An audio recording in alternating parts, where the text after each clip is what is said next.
When you really think about it, money is just a contract. It's a shared belief, a promise that this piece of paper or these digits on a screen actually have value.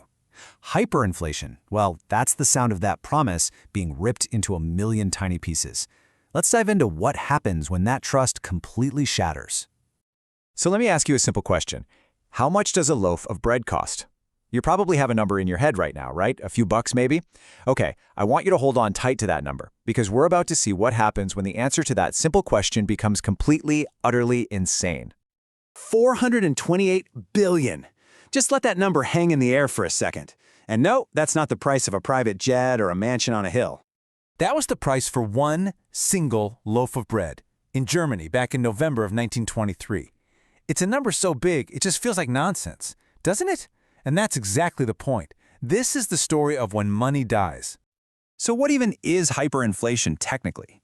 It's when prices are skyrocketing by more than 50% per day. Think about that for a second. That means the bread you buy on Monday morning could literally cost twice as much by Tuesday evening. This isn't just, high prices. This is the financial nervous system of a country having a complete and total breakdown. To really wrap our heads around this, we have to go back to the most infamous case study in all of history, the Weimar Republic in Germany. And trust me, this isn't just some dry economic tale. It's a genuine tragedy that shows how a financial collapse can give birth to a political monster. All right, so picture this. Germany has just lost World War I. They're humiliated, and they're saddled with absolutely crippling war reparation payments.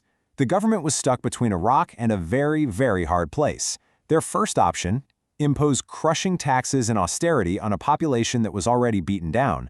Politically, that's suicide. Or there was option 2, the easy way out. And yeah, they chose the easy way. But let's be crystal clear about this. This was a deliberate decision.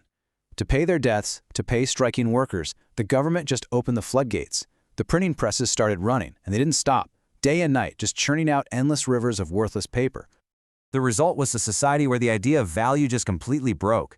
People were getting paid twice a day, and they'd literally have to run to the store on their lunch break to spend their wages before prices went up again in the afternoon. Money became so meaningless that children used stocks of it as toy building blocks. It was actually cheaper to burn bundles of cash for heat than it was to buy firewood. And this is where the story takes its darkest turn. The real consequence? An entire generation's savings. Their pensions, their security, their future, it all just evaporated into thin air.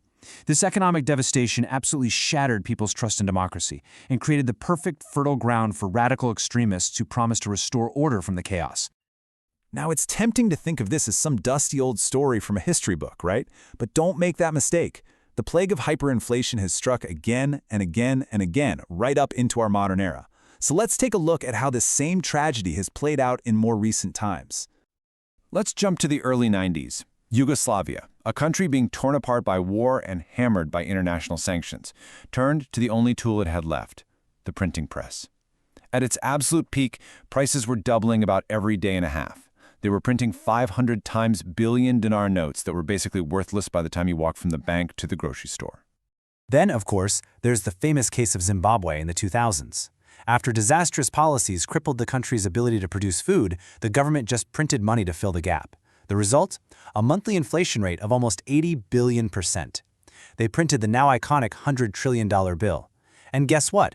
At the time it was issued, it wasn't even enough to buy a ticket to ride the bus. In the end, what could they do?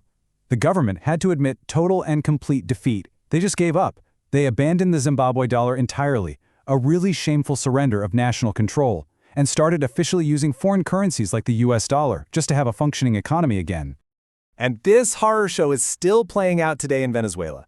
Here you have a nation that is swimming in oil. It should be incredibly rich, but it was brought to its knees by mismanagement, corruption, and a government that decided to pay for everything by just printing endless piles of cash. The result has been a human catastrophe. Millions have fled the country, and people left behind have had to go back to a primitive barter economy just to get by. I mean, when you look at these numbers all lined up next to each other, the zeros just start to blur. It becomes almost meaningless, right? It's just a story of escalating disaster written on ever more worthless pieces of paper. So, we've seen the what and the where. But let's dig into the how. How does this process actually destroy a society from the inside out? Because it's so much more than just economics.